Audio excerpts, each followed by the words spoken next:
Live India 24 channel में आप सभी का बहुत बहुत स्वागत है। आइए सुनते हैं मुंशी प्रेमचंद जी द्वारा लिखित उपन्यास सेवा सदन का भाग 46। उसकी विलास तृष्णा ने मन को फिर चंचल करना शुरू कर दिया। वासनाएं उठने लगीं। वह युवती मल्लाहिनों से हंसी करता, गंगा तट पर जाता तो नहाने वाली स्त्रियों को कुदृष्टि से देखता। यहाँ तक कि एक दिन उस वासना से विहल होकर वह दाल मंडी की ओर चला। वह कई महीनों से इधर नहीं आया था। 8 बज गए थे। काम भोग की प्रबल इच्छा उसे बढ़ाए लिए जाती थी। उसका ज्ञान और विवेक इस समय इस आवेग के नीचे दब गया था। वह कभी 2 पग आगे चलता, कभी चुपचाप खड़ा होकर कुछ सोचता और पीछे फिरता, लेकिन 2-4 कदम चलकर वह फिर लौट पड़ता। इस समय उसकी दशा उस रोगी सी हो रही थी जो मीठे पदार्थ को सामने देखकर उस पर टूट पड़ता है और पथ्यापथ का विचार नहीं करता। लेकिन जब वह दाल मंडी में पहुंचा तो गली में वहां चहल पहल न दिखी जो पहले दिखाई देती थी। पान वालों की दुकान 2-4 खुली थी, लेकिन ननवाइयों और हलवाइयों की दुकानें बंद थीं। कोठों पर वेश्याएं झांकती हुई दिखाई न दी, न सारंगी और तबले की ध्वनि सुनाई दी। अब उसे याद आया कि वेश्याएं यहाँ से चली गईं। उसका मन खिन्न हो गया, लेकिन एक क्षण से उसे एक विचित्र आनंद का अनुभव हुआ। उसने अपने काम प्रवृत्ति पर विजय पा ली, मानो वह किसी कठोर सिपाही के हाथ से छूट गया। वह सिपाही उसे नीचे लिए जाता था। उसके पंजे से अपने को छुड़ा लेने की उसमें सामर्थ्य न थी। पर थाने में पहुंचकर सिपाही के देखा कि थाना बंद है। न थानेदार, न कोई कांस्टेबल, न चौकीदार। सदन को अब अपने मन की दुर्बलता पर लज्जा आई। उसे अपने मनोबल पर जो घमंड था वह चूर चूर हो गया। वह लौटना चाहता था, पर जी में आया कि आया हूँ तो अच्छी तरह से सैर क्यों ना कर लूँ। आगे बढ़ा तो वह मकान दिखाई दिया जिसमें सुमन रहती थी। वहाँ गाने की मधुर ध्वनि उसके कान में आई। उसने आश्चर्य से देखा, ऊपर देखा तो एक बड़ा साइन बोर्ड दिखाई दिया। उस पर लिखा था संगीत पाठशाला। सदन ऊपर चढ़ गया। इसी कमरे में वह महीनों सुमन के पास बैठा था। उसके मन में कितनी ही पुरानी स्मृतियां आने लगी। वह एक बेंच पर बैठ गया और गाना सुनने लगा। 20-25 मनुष्य बैठे हुए गाने बजाने का अभ्यास कर रहे थे। कोई सितार बजाता था, कोई सारंगी, कोई तबला और एक वृद्ध पुरुष उन सबको बारी बारी से सिखा रहा था। वह गान विद्या में निपुण मालूम होता था। सदन का गाना सुनने में ऐसा मन लगा कि वह 15 मिनट तक वहां बैठा रहा। उसके मन में बड़ा उत्कंठा हुई कि मैं भी गाना सीखने आया करता। पर एक तो उसका मकान यहाँ से बहुत दूर था, दूसरा स्त्रियों को अकेली छोड़कर रात को आना कठिन था। वह उठना ही चाहता था कि इतने में उसी ज्ञानाचार्य ने सितार पर यह गाना शुरू किया। दयामयी भारत को अपनाओ, तप वियोग से व्याकुल है माँ। सत्व धैर्य धराओ, प्रिय लालन कहकर पुचकारो, हंसकर गले लगाओ। दयामयी भारत को अपनाओ, सोए आर्य जाति के गौरव जननी फिर जगाओ। दुखड़ा पराधीनता रूपी बेड़ी काट भाव, दयामयी भारत को अपनाओ। इस पद ने सदन के हृदय में उच्च भावों का स्रोत सा खोल दिया।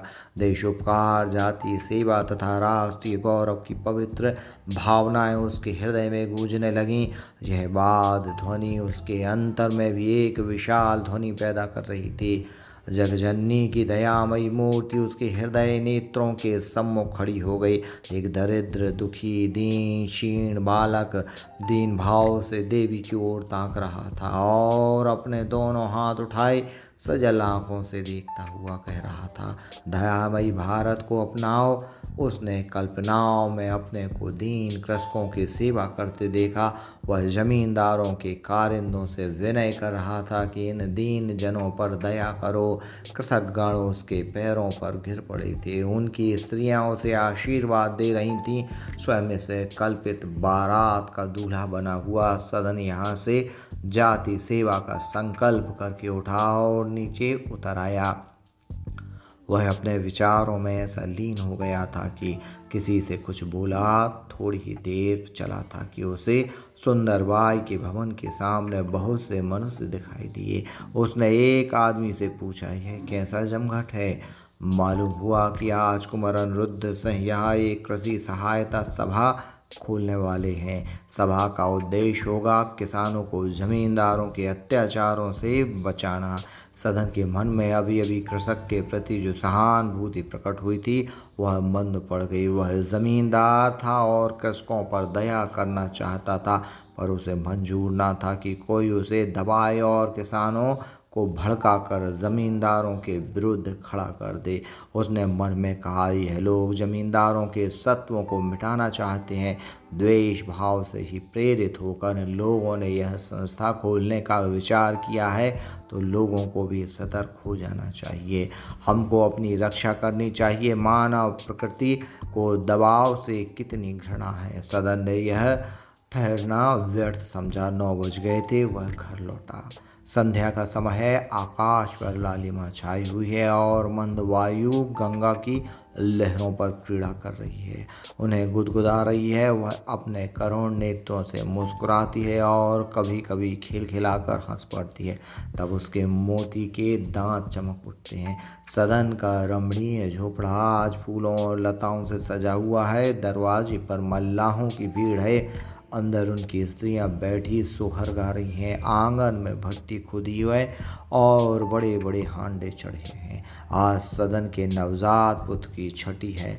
यह उसी का उत्सव है, लेकिन सदन बहुत उदास दिखाई देता है। वह सामने के चबूतरे पर बैठा हुआ गंगा की ओर देख रहा है।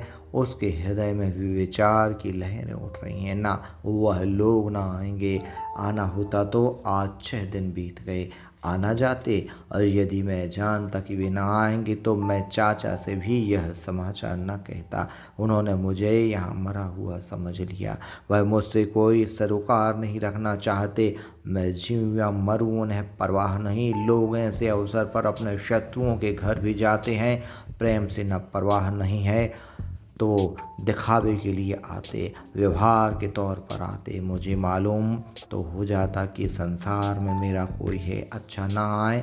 इस काम से छुट्टी मिली तो एक बार मैं स्वयं जाऊंगा और सदा के लिए निपटारा कराऊंगा। लड़का जितना सुंदर है, कैसे लाल लाल होंठ, बिल्कुल मुझी पर पड़ा है। हाँ, आंखें शांता की हैं। मेरी ओर कैसे ध्यान से टुक टुक ताकता था। दादा को तो मैं नहीं कहता, लेकिन अम्मा उसे देखती एक बार गोद में अवश्य ले लें। एकाएक सदन के मन में विचार आया, अगर 50 रुपये महीना भी जमा करता जाऊं तो साल भर में 600 रुपये हो जाएंगे। गेहूँ 2000 रुपये पूरे हो जाएंगे। घर बनवाना शुरू कर दूंगा। 2 कमरे सामने, 5 कमरे भीतर, दरवाजे पर मेहराबदार साइबान, पटाव के ऊपर 2 कमरे हों तो मकान अच्छा हो। कुर्सी ऊंची रहने से घर की शोभा बढ़ जाती है। मैं कम से कम 5 फुट की कुर्सी दूंगा। सदन इन्हीं कल्पनाओं का आनंद ले रहा था कि चारों ओर अंधेरा छाने लगा। कि इतने में उसने सड़क की ओर एक गाड़ी आती देखी। उसकी दोनों लालटेनें बिल्ली की आंखों की तरह चमक रही थीं। कौन आ रहा है? चाचा साहब के सिवा और कौन होगा? मेरा और है ही कौन? इतने में गाड़ी निकट आ गई और उसमें से मदन सिंह उतरे। इस गाड़ी के पीछे एक और गाड़ी थी। सुभद्रा और भामा उसमें से उतरी। सदन की दोनों बहनें भी थीं। जीतन कोच बक्स पर से उतर कर लालटेन दिखाने लगा। सदन इतने आदमियों को उतरते देखकर समझ गया कि घर के लोग आ गए, पर वह उनसे मिलने के लिए नहीं दौड़ा। वह समय बीत चुका था जब वह उन्हें मनाने जाता। अब उसके मान करने का समय आ गया था। वह चबूतरे पर से उठकर झोपड़े में चला गया, मानो उसने किसी को देखा ही नहीं। उसने मन में कहा, ये लोग समझते होंगे कि इनके बिना मैं बेहाल हुआ जाता हूँ, पर उन्हें जैसे मेरी परवाह नहीं। इसी प्रकार मैं भी उनकी परवाह नहीं करता। सदन झोपड़े में जाकर ताक रहा था कि देखा यह लोग क्या करते हैं। इतने में उसने जीतन को दरवाजे पर आकर पुकारते हुए देखा। कई मल्लाह इधर उधर से दौड़े। सदन बाहर निकल आया और दूर से ही अपनी माता को प्रणाम करके किनारे खड़ा हो गया। सदन से बोले, तुम तो इस तरह खड़े हो मानो हमें पहचानते ही नहीं। मैंने ना सही पर माता के चरण छूकर आशीर्वाद तो ले लो। सदन ने बोला, मैंने छू लेने से आपका धर्म बिगड़ जाएगा। मदन सिंह ने भाई की ओर देखकर कहा, देखते हो इसकी बात, मैं तो तुमसे कहता था कि वह हम लोगों को भूल गया होगा, लेकिन तुम खींच लाए। अपने माता पिता को द्वार पर खड़े देखकर भी इसे दया नहीं आती। भामा ने आगे बढ़कर कहा, बेटा सदन, दादा के चरण छुओ, तुम बुद्धिमान होकर ऐसी बातें करते हो। सदन अधिक मान न कर सका, आंखों में आंसू भरे पिता के चरणों पर गिर पड़ा। मदन सिंह रोने लगा। उसके बाद वह माता के चरणों में गिरा। भामा ने उठाकर छाती से लगा लिया और आशीर्वाद दिया। प्रेम, भक्ति और क्षमा का कैसा मनोहर, कैसा दिव्य, कैसा आनंदमय दृश्य है। माता पिता का हृदय प्रेम से पुलकित हो रहा है और पुत्र के हृदय सागर में भक्ति की तरंगे उठ रही हैं। इसी प्रेम और भक्ति की निर्मल ज्योति से हृदय की अंधेरी कोठरियाँ प्रकाशपूर्ण हो गई हैं। मिथ्याभिमान और लोक लज्जा का भय रूपी कीट पतंग वहाँ से निकल गए हैं। अब वह न्याय, प्रेम और सद्व्यवहार का निवास है। आनंद के मारे सदन के पैर जमीन पर नहीं पड़ते। वह मल्लाहों को कोई न कोई काम करने का हुक्म देकर दिखा रहा है कि मेरा यहाँ कितना रौब है। कोई चारपाई निकालने जाता है, कोई बाजार दौड़ा जाता है। मदन सिंह पूले नहीं समाते और अपने भाई के कानों में कहते हैं, सदन तो बड़ा चतुर निकला। मैं तो समझता था किसी तरह पड़ा दिन काट रहा होगा, पर वहाँ तो बड़े ठाठ हैं। इधर भामा और सुभद्रा भीतर गईं। भामा चारों ओर चकित होकर देखती रही, कैसी सफाई, वह चीज़ें ठिकाने से रखी हुई हैं, उसकी भन गुणवान मालूम होती है। वह सौरी गृह में गई तो शांता ने अपनी दोनों सासों के चरण स्पर्श किए। भामा ने बालक को गोद में ले लिया। उसे ऐसा मालूम हुआ मानो वह कृष्ण का ये अवतार है। उसकी आंखों से आनंद के आंसू बहने लगे। थोड़ी देर में उसने मदन सिंह की ओर से कहा, और जो कुछ हो, पर तुम्हारी बहू बड़ी रूपवती पाई है। गुलाब का सा फूल और बालक तो साक्षात भगवान का अवतार ही है। मदन सिंह ने कहा, ऐसा तेजस्वी न होता तो मदन सिंह को खींच कैसे लाता। भामा ने कहा, बहू बड़ी सुशील मालूम होती। मदन सिंह ने कहा, तभी तो सदन ने उसके पीछे माँ बाप को त्याग दिया था। सब लोग अपनी अपनी धुन में मग्न थे, पर किसी को सुध न थी कि अभागनी सुमन कहाँ है। सुमन गंगा तट पर संध्या करने गई थी। जब लौटी तो उसे झोपड़े के द्वार पर गाड़ियाँ खड़ी दिखाई दी। दरवाजे पर कई आदमी बैठे थे। पद्म सिंह को पहचाना, समझ गई कि सदन के माता पिता आ गए। वह आगे न बढ़ सकी, उसके पैरों में बेड़ी सी पड़ गई। उसे मालूम हो गया कि अब यहाँ मेरे लिए स्थान नहीं है, अब यहाँ से मेरा नाता टूटता है। वह मूर्तिवत खड़ी हो सोचने लगी कि कहाँ जाऊँ। इधर एक माँ से शांता और सुमन में बहुत मनमुटाव हो गया था। वही शांता जो विधवा आश्रम में दया और शांति की मूर्ति बनी हुई थी, अब सुमन को जलाने और रुलाने पर तत्पर रहती थी। उम्मीदवारी के दिनों में हम जितने विनयशील और कर्तव्य परायण होते हैं, उतने ही अगर जगह पाने पर बने रहें तो हम देवतुल्य हो जाएं। उस समय शांता को सहानुभूति की जरूरत थी। प्रेम की आकांक्षा ने उसके चित्त को उदार, कोमल, नम्र बना दिया था, पर अब अपना प्रेम रत्न पाकर किसी दरिद्र से धनी हो जाने वाले मनुष्य की भांति उसका हृदय कठोर हो गया था। उसे यह भय खाया जाता था कि सदन कहीं सुमन के जाल में ना फंस जाए। सुमन के पूजा पाठ, श्रद्धा, भक्ति का उसकी दृष्टि में कुछ मूल्य न था। वह उसे पाखंड समझती थी। सुमन सिर से तेल मलने या साफ कपड़ा पहनने के लिए तरस जाती थी। शांता उसे समझाती थी। वह सुमन के आचार व्यवहार को बड़ी तीव्र दृष्टि से देखती रहती थी। सदन से जो कहना होता सुमन शांता से कहती। यहाँ तक कि शांता भोजन के समय भी रसोई में किसी न किसी बहाने आ बैठती थी।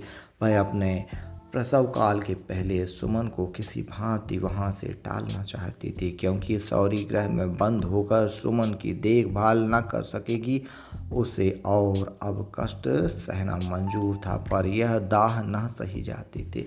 लेकिन सुमन जब देखते हुए भी ना देखती थी, सब कुछ सुनते हुए भी ना सुनती थी। नदी में डूबते हुए मनुष्य के समान वह इस तिनके के सहारे को भी छोड़ सकती थी। वह अपने जीवन मार्ग स्थिर न कर सकती थी, पर इस समय सदन के माता पिता को यहाँ देखकर उसे यह सहारा छोड़ना पड़ा। इच्छा शक्ति जो कुछ ना कर सकती थी, वह इस अवस्था ने कर दिखाई। वह पांव दबाती हुई धीरे धीरे झोपड़े के पिछवाड़े आई और कान लगाकर सुनने लगी कि देखूं यह लोग मेरी कुछ चर्चा तो नहीं कर रहे हैं। आध घंटे तक वह इसी प्रकार खड़ी रही। भामा और सुभद्रा इधर उधर की बातें कर रही थीं। अंत में भामा ने कहा, क्या अब इसकी बहन यहाँ नहीं रहती? सुभद्रा ने कहा, इतनी क्यों नहीं, वह कहाँ जाने वाली है? भामा बोली, दिखाई नहीं देती। सुभद्रा ने कहा, किसी काम से गई होगी, घर का सारा काम तो वही संभाले हुए है। भामा फिर बोली, आए तो कह देना कि कहीं बाहर लेट रहे, सदन उसी का बनाया खाता होगा। शांता सौरी गृह में से बोली, नहीं, अभी तक तो मैं ही बनाती रही हूँ, आजकल वह अपने हाथ से बना लेते हैं। भामा ने कहा, तब भी घड़ा बर्तन तो वह छूती ही रही होगी, यह घड़ा फेंकवा दो, बर्तन फिर से धुलवा जाएंगे। सुभद्रा ने कहा, बाहर कहाँ सोने की जगह है? भामा बोली, हो चाहे ना हो, लेकिन यहाँ मैं उसे सोने ना दूंगी, वैसी स्त्री का विश्वास है। सुभद्रा बोली, नहीं दीदी, अब वह वैसी नहीं है, वह बड़े नेम धर्म से रहती हैं। भामा ने कहा, चलो, वह बड़ी नेम धर्म से रहने वाली और 7 घाट का पानी पी के आज नेम वाली बनी है। देवता की मूरत टूटकर फिर से नहीं जुड़ती, वह अब देव बन जाए तब भी मैं उसका विश्वास ना करूं। सुमन इससे ज़्यादा न सुन सकी। उसे मालूम हुआ मानो किसी ने लोहा लाल करके उसके हृदय में चुभा दिया। उल्टे पांव लौटी और उसी अंधकार में एक ओर चल पड़ी। अंधेरा खूब छाया था, रास्ता भी अच्छी तरह ना सूझता था, पर सुमन गिरती पड़ती चली जाती थी, मालूम नहीं कहाँ किधर। वह अपने होश में न थी। लाठी खाकर घबराए हुए कुत्ते के समान वह मूर्छावस्था में लुढ़कती जाती थी। संभलना चाहती थी पर संभल ना सकती थी, यहाँ तक कि उसके पैरों में एक बड़ा सा कांटा चुभ गया। वह पैर पकड़कर बैठ गई, चलने की शक्ति ना थी। उसने बेहोशी के बाद होश में आने वाले मनुष्य के समान इधर उधर चौंक कर देखा। चारों ओर सन्नाटा था, गहरा अंधकार छाया हुआ था, केवल सियार अपना राग लाप रहे थे। यहाँ मैं अकेली हूँ, यह सोचकर सुमन के रोए खड़े हो गए। अकेलापन किसे कहते हैं यह उसे आज मालूम हुआ, लेकिन यह जानते हुए भी कि यहाँ कोई नहीं है, मैं ही अकेली हूँ। उसे अपने चारों ओर नीचे ऊपर नाना प्रकार के जीव आकाश में चलते हुए दिखाई देते थे, यहाँ तक कि उसने घबरा कर आंखें बंद कर ली। निर्जनता कल्पना को अत्यंत रचनाशील बना देती है। सुमन सोचने लगी, मैं कैसी अभागिन हूँ, और तो और अपनी सगी बहन भी अब मेरी सूरत नहीं देखना चाहती। उसे कितना अपनाना चाहा, पर वह अपनी न हुई। मेरे सिर कलंक का टीका लगाया और वह अब धोने से नहीं धुल रहा है। मैं कैसे पीड़ित हो रही हूँ, यह कांटा कैसे निकलेगा? भीतर उसका एक टुकड़ा टूट गया है, कैसा टपक रहा है खून। नहीं, मैं नहीं किसी को दोष नहीं दे सकती, बुरे कर्म तो मैंने किए हैं, उनका फल कैसे भोगेगा? विलास लालसा ने मेरी यह दुर्गति की। मैं कैसी अंधी हो गई थी, केवल इंद्रियों के सुखभोग के लिए अपनी आत्मा का नाश कर बैठी। मुझे कष्ट अवश्य था, मैं गहने कपड़े को तरसती थी, अच्छे भोजन को तरसती थी, प्रेम को तरसती थी। उस समय मुझे अपना जीवन दुखमय दिखाई देता था, पर वह अवस्था भी तो मेरे पूर्व जन्म के कर्मों का ही फल थी। और क्या ऐसी स्त्रियां नहीं हैं जो उससे कहीं अधिक कष्ट झेल कर भी अपनी आत्मा की रक्षा करती हैं? दमयंती पर कैसे कैसे दुख पड़े। सीता को रामचंद्र ने घर से निकाल दिया और वह वर्षों जंगल में नाना प्रकार के क्लेश उठाती रही। सावित्री ने कैसे कैसे दुख सहे पर वह धर्म पर दृढ़ रही।